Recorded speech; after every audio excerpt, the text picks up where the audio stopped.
નમસ્કાર શિક્ષક મિત્રો, હમણાં જે આપણને વાલી સંદેશ માટેની ફાઇલ મોકલી છે તે કઈ રીતે ઉપયોગ કરવી તેની સમજ અહીંયા આપને આપું છું.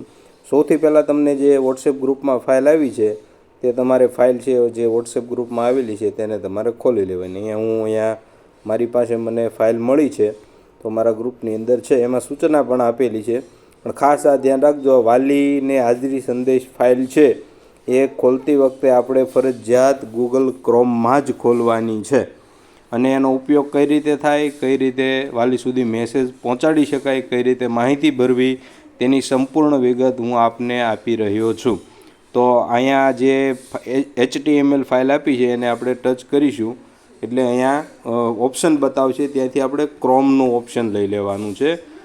પછી અહીંયા જુઓ જે નામ આપેલું છે તો ત્યાં આપણે આપણી શાળાનું નામ મૂકવાનું છે, શ્રી રતનપર પ્રાથમિક શાળા. તમારે આગળ તાલુકો જિલ્લો લખવો હોય તો તમે લખી શકો છો. તારીખ ઓટોમેટિક આવશે. ધોરણમાં માની લો કે હું અહીંયા 3જા ધોરણનો વર્ગ શિક્ષક છું તો મેં ધોરણ 3 લખ્યું.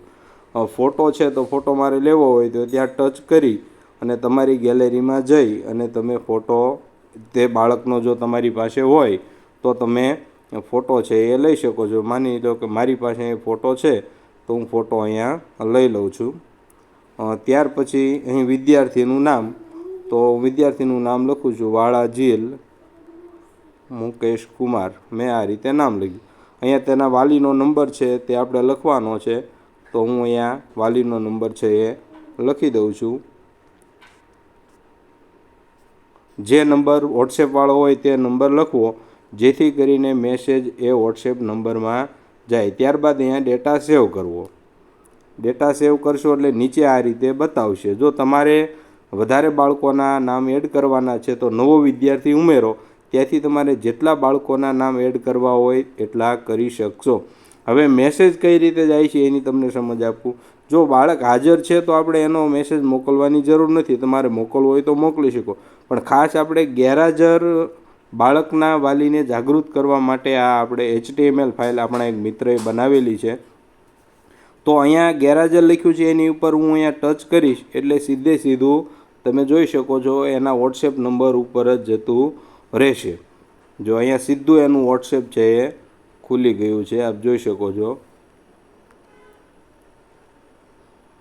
સીધું આપણે ગેરહાજર ઉપર ક્લિક કરીએ છીએ એટલે સીધો એનો વોટ્સએપ નંબર છે તે વોટ્સએપ ઉપર જતું રહેશે અને ત્યાં મેસેજ આવો ઓટોમેટિક આવશે. તમે સેન્ડ કરશો એટલે તરત જ મળી જશે. આજનો આપના બાળકનો હાજરી રિપોર્ટ, શાળા શ્રી રતનપર પ્રાથમિક શાળા ધોરણ 3, તારીખ 4/6/2026, વિદ્યાર્થીનું નામ વાળા જીલ મુકેશ કુમાર.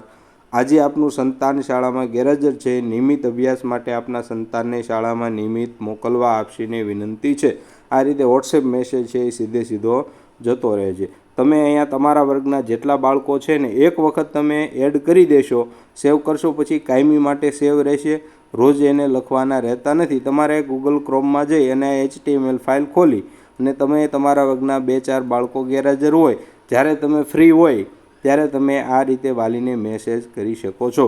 પણ ખાસ એક વસ્તુ યાદ રાખવાની છે, આ HTML ફાઇલ તમારે ગૂગલ ક્રોમમાં જ ખોલવાની છે. અને મેસેજ માટે અહીંયા નીચે હાજર લખ્યું છે ત્યાં હાજરનો મેસેજ જઈ શકે, ગેરહાજર લખ્યું એની ઉપર ટચ કરતાં ગેરહાજરનો મેસેજ જઈ શકે. વિદ્યાર્થીનું નામ ડિલીટ અહીંથી કરી શકાય છે. અને નવા વિદ્યાર્થી છે એની માટે અહીં લખ્યું છે કે નવો વિદ્યાર્થી ઉમેરો, ત્યાંથી આપણે નવો વિદ્યાર્થી છે એ ઉમેરવાનો છે. આ રીતે આપણે વાલી સુધી બાળકની ગેરહાજરી છે તો એની જાણ કરી શકીએ છીએ, જેનાથી આપણા વર્ગમાં બાળકોની હાજરી વધશે, પરિણામ સુધરશે અને વાલી સુધી 2-5 સેકન્ડની અંદર આપણે વોટ્સએપના માધ્યમથી જાણ કરી શકીશું. અને ખાસ આપ સૌને વિનંતી છે, તમારાથી ન થાય તો એના માટે કોલ કરવાની જરૂર નથી, ખાલી વોટ્સએપ મેસેજ માત્ર કરવાનો રહેશે.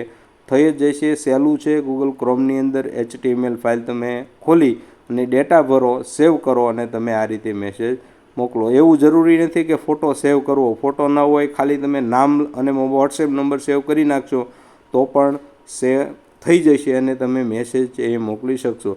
આ ફાઇલ તમારે તમારા ગ્રુપમાં અથવા તો તમારા પર્સનલ મોબાઈલમાં તમે રાખી શકો અથવા તો ગૂગલ ક્રોમની અંદર પણ તમે સેવ રાખી શકો, જ્યાંથી તમે ડાયરેક્ટ એ વેબ ખોલો તો ત્યાંથી તમે ખોલી શકો. એટલે આ રીતે આ વિદ્યાર્થી વાલી હાજરી સંદેશ HTML ફાઇલનો તમે ઉપયોગ કરી શકો છો. અસ્તુ, આભાર.